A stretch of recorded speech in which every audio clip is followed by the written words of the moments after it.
திண்டுக்கல் மாவட்டத்தில் உள்ள செம்பட்டி வழியாக பழனி முருகனுக்கு பாத யாத்திரையாக நடந்து செல்லும் பக்தர்களுக்கு மிகவும் பரிச்சயமான இடம்தான் இந்த ஆசிரமம். இந்த ஆசிரமத்தின் பெயர் வள்ளலார் குருகுலம். செம்பட்டியிலிருந்து 7 கிலோமீட்டர் தொலைவில் தருமத்திப்பட்டி என்ற ஊருக்கு சற்று முன்னதாக சாலையின் இடதுபுறம் இந்த ஆசிரமம் இருக்கிறது. பாத யாத்திரை நடைபெறும் மாதங்களில் களைப்போடு வரும் பக்தர்கள் ஓய்வெடுத்துக் கொள்ளவும் நீராடவும் இங்கு இடம் இருக்கிறது. மன சஞ்சலத்தோடு வரும் பக்தர்களுக்கு நம்பிக்கை தரும் விதமாக ஆன்மீக ஆன்ம பலம் அளித்து அவர்களின் பிரச்சனைகளில் இருந்து விடுதலை அளித்து நிம்மதியான வாழ்வை தரும் இந்த ஆசிரமத்தின் நிறுவனர் ஸ்ரீலஸ்ரீ யோகானந்த சுவாமிகள் பாரம்பரியமாக பரம்பரையாக சித்த வைத்தியம் செய்து வரும் குடும்பத்தில் இருந்து வந்தவர். ஆன்மீகத்தின் மூலம் மனதின் வலிகளை நீக்கி மன ஆரோக்கியம் தரும் இவர் சித்த மருத்துவத்தின் மூலம் உடல் பிணிகளையும் தீர்த்து வருகிறார். ஓலைச்சுவடிகளில் சித்தர்கள் அருளிய அரிய மூலிகைகளை கொண்டு பல வியாதிகளை குணமாக்கி வருகிறார். ஆங்கில மருத்துவத்தில் குணப்படுத்த முடியாத, கட்டுப்படுத்த மட்டுமே முடியும் என்ற நோய்களையும் சித்த மருத்துவத்தில் முழுமையாக சரி செய்ய முடியும் என்ற உறுதியுடன் தொடர்ந்து ஆராய்ந்து சிகிச்சை அளித்து வருகிறார். சர்க்கரை நோயை முழுமையாக குணப்படுத்த முடியாது, அந்த நோயை கட்டுப்படுத்த மட்டுமே முடியும் என்று அலோபதி மருத்துவம் சொல்லி வரும் இன்றைய நிலையில் அதை வெறும் 16 நாட்களில் முற்றிலும் நோயின் சுவடே இல்லாமல் குணப்படுத்த முடியும் என்று ஆணித்தனமாக சவால் விட்டு சொல்கிறார். பாத்தீங்கன்னா சர்க்கரை நோய் வந்து எங்கு பார்த்தாலும் 100க்கு 100 இருக்கு. ஆனா எங்களை மாதிரி அந்த நோய் வந்து இங்க நாங்க மருந்துகள் சாப்பிடறதுனால எங்களுக்கு நோய்கள் இல்லை. சித்த வைத்தியத்தை ரொம்ப அணுகி சாப்பிட்டோம்னா சைடு எஃபெக்ட் எல்லாம் ஒன்றும் கிடையாது. பூரா கீரை வகைகள் தான். இந்த சர்க்கரை வியாதிக்கு 16 நாளையில இந்த ஆசிரமத்துல தேவலையாக்கப்படும்.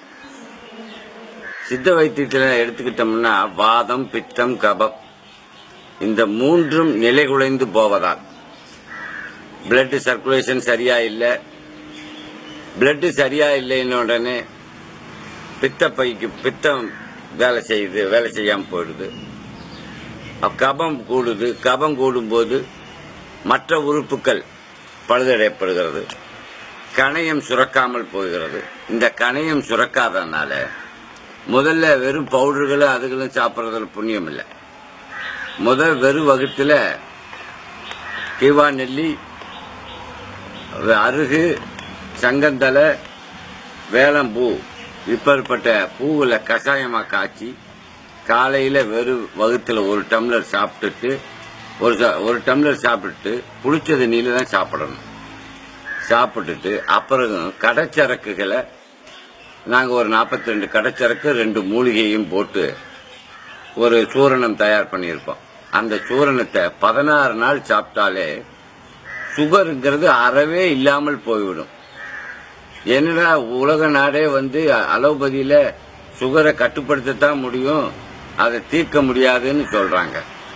ஆனா நீங்க சேலஞ்சா எடுத்துக்குங்க. இங்க வந்து ஒரு நாள் இருந்து இந்த கஷாயத்தை சாப்பிட்டுட்டு, கஷாயத்தை ஏன் கொடுக்கறோம்னா முன்ன சாப்பிட்ட மருந்துகள் அனைத்தும் தடுக்கப்பட்டு பின்புதான் நாங்கள் சூரணம் கொடுக்கறோம்.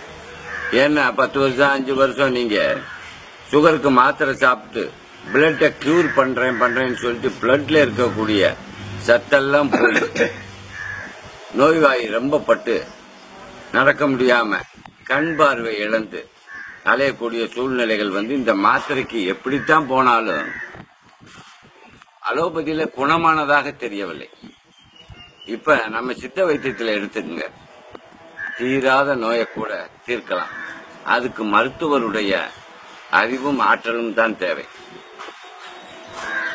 இந்த சித்த வைத்தியம்ங்கிறது முதல்ல சூரணத்தை இந்த திரவகத்தை சாப்பிட்ட பின்னாலதான் சூரணம் கொடுக்கப்படும். சர்க்கரை சத்து எப்படித்தான் நீங்க போனாலும் 16 நாளையில சர்க்கரை சத்தை இல்லாமல் ஆக்க முடியும். இதை சேலஞ்சாவே எடுக்கிறேன்.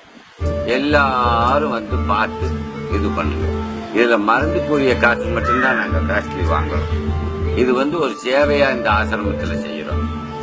நீங்க 16 நாள் சாப்பிட்டுட்டு நீங்க அப்புறம் எங்களுடைய முடிவை சொல்லுங்க.